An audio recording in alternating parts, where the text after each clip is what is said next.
et bienvenue à tous sur l'ActiveCast, le podcast de l'AGFIP réalisé dans le cadre de l'ActiveBox, où nous recevons chaque mois des experts pour comprendre les enjeux d'un thème abordé. Pour cette première box de l'année, on s'intéresse à un sujet passionnant et surtout d'actualité, l'intelligence artificielle et ses impacts sur le handicap. Et pour en parler, j'ai le plaisir d'accueillir Philippe Trottin, observateur attentif de ces transformations liées au numérique et à l'IA. Bonjour Philippe. Bonjour Naïs. Alors pour commencer ce podcast, est-ce que vous pouvez vous présenter un peu en quelques mots ? Oui, alors je suis Philippe Trottin, je suis à la fois le directeur de la mission handicap de Microsoft France et je suis aussi en charge de tous les sujets d'accessibilité numérique.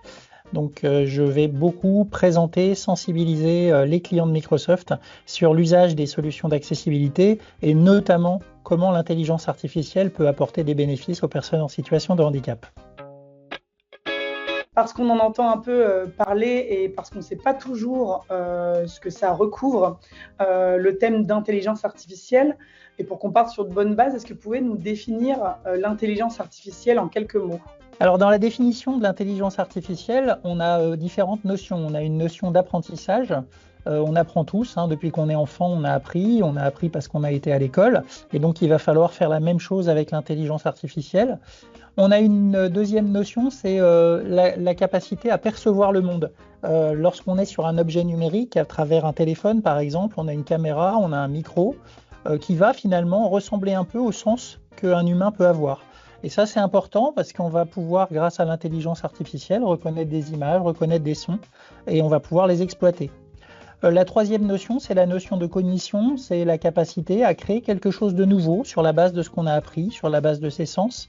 Et donc c'est important puisqu'on va demander aussi à l'intelligence artificielle de créer des documents, de décrire des scènes, de pouvoir faire tout un tas de choses. Quand on va parler d'intelligence artificielle, on ne parle pas que de ce qu'on voit arriver avec du chat GPT ou des solutions d'IA générative. On va aussi s'intéresser à des choses un peu plus basiques, la simple reconnaissance vocale ou la capacité à créer des sous-titres ou simplement la capacité aussi à avoir des voix de synthèse qui ressemblent à des voix humaines. Donc c'est déjà de l'intelligence artificielle. Et justement, une fois qu'on a posé cette définition, on peut justement se demander comment l'IA peut être une opportunité pour les personnes en situation de handicap. Est-ce que vous avez quelques exemples concrets des bénéfices et usages, par exemple ? Alors, il y a énormément d'exemples. Alors, on va commencer par des solutions d'IA dites traditionnelles. Typiquement, j'ai du mal à taper sur mon clavier parce que j'ai une atrophie musculaire, parce que j'ai des troubles musculo-squelettiques. Je vais utiliser de la dictée pour dicter des textes, pour saisir de l'information sur un écran. Donc ça, c'est des choses qui existent déjà depuis un certain temps. Un deuxième exemple assez naturel, je suis malentendant et je participe à une réunion. Le simple fait de pouvoir bénéficier de sous-titrage, que ça soit sur des outils comme PowerPoint, que ça soit sur des outils comme Teams, ça va permettre évidemment de suivre plus confortablement la réunion, malgré son handicap auditif.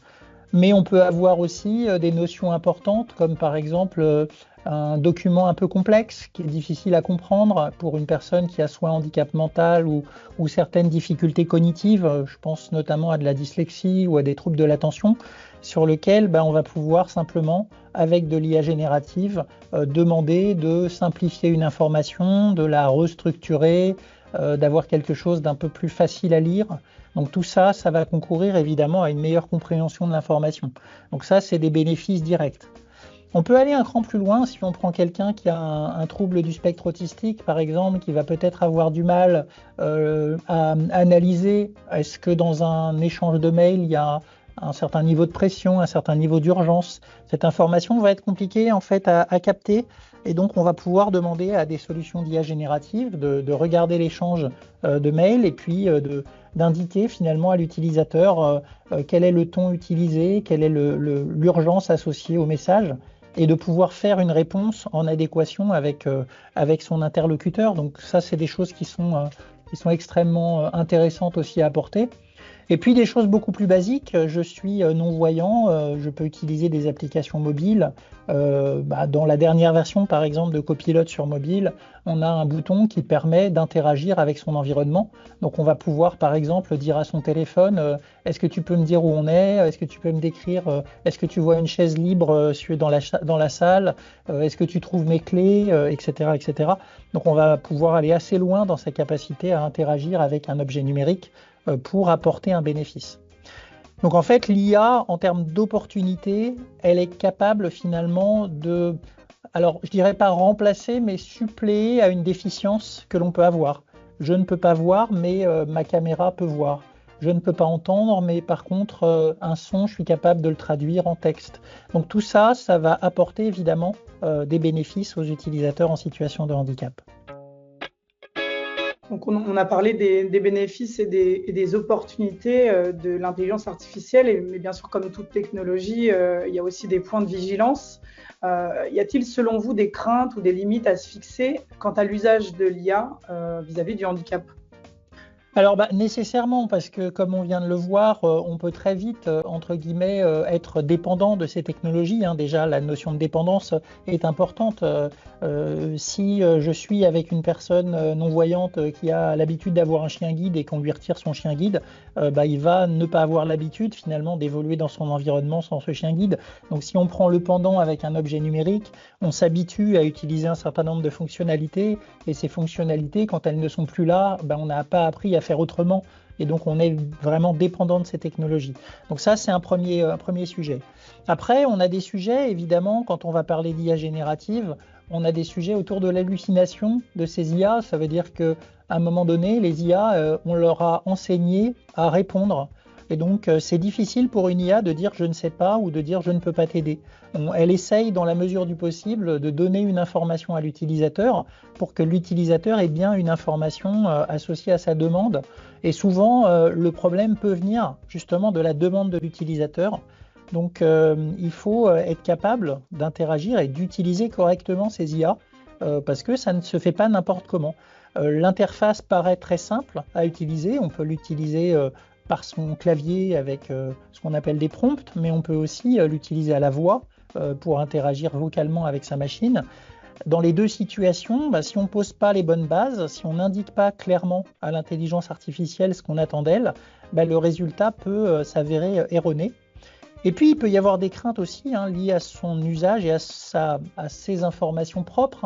J'utilise une IA qui est une IA entre guillemets propriétaire, avec derrière un éditeur. Est-ce que j'autorise cet éditeur à accéder à mes informations? Donc, il faut être très vigilant sur les chartes entre le contrat finalement de confiance qu'il y a entre l'utilisateur de la solution d'IA et l'éditeur de la solution. Des sujets autour du RGPD, des sujets autour de la compliance. Donc ça, c'est des sujets aussi importants. Et puis peut-être une dernière limite, on peut s'apercevoir que les solutions d'IA générative, dans certains scénarios aujourd'hui, peuvent être un peu déceptives. Je vais moduler cette partie-là parce qu'en définitive, ces solutions d'IA générative sont des solutions qui ont 3 ans. Il y a 3 ans, c'était la sortie de ChatGPT. Typiquement, c'est quand même des solutions qui sont encore extrêmement jeunes et donc forcément elles s'améliorent au fil du temps, au fil de leur apprentissage. Mais on peut effectivement se dire de temps en temps, ça va pas assez loin, ça ne répond pas réellement à mes besoins. Et donc on a encore un certain nombre de progrès à faire en termes de création de solutions d'intelligence artificielle. Pour terminer sur une note un peu plus pratique, si vous deviez choisir un outil, une solution utilisant l'IA pour faciliter le travail d'une personne en situation de handicap, lequel ou laquelle ce serait ? Alors, c'est compliqué dans ma position puisque je travaille chez Microsoft, donc de ne pas parler de Copilot, forcément. Mais au-delà de cette solution, je pense que ce qui est important, c'est que l'utilisateur se rende compte finalement de quelle est la solution qui lui convient le mieux et de les mettre même en compétition les unes avec les autres.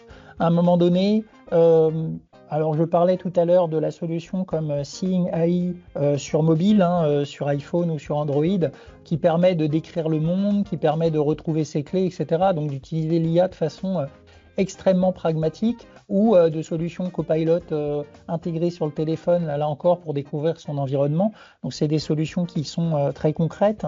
Après, il existe beaucoup de solutions par défaut qui utilisent de l'intelligence artificielle dans les solutions d'accessibilité numérique de Microsoft. Et puis après, il y a évidemment des solutions spécifiques qui vont accompagner telle ou telle forme entre guillemets de handicap. Et donc là, finalement, c'est à l'utilisateur de se poser les bonnes questions pour savoir finalement laquelle est la plus adaptée à son contexte. Donc c'est important de dire que, imaginons, je suis un référent handicap et je souhaite adapter l'environnement de mon utilisateur. En tant que référent handicap, je vais déjà comprendre la difficulté de mon utilisateur. Je vais essayer de lui trouver là où les solutions qui peuvent exister.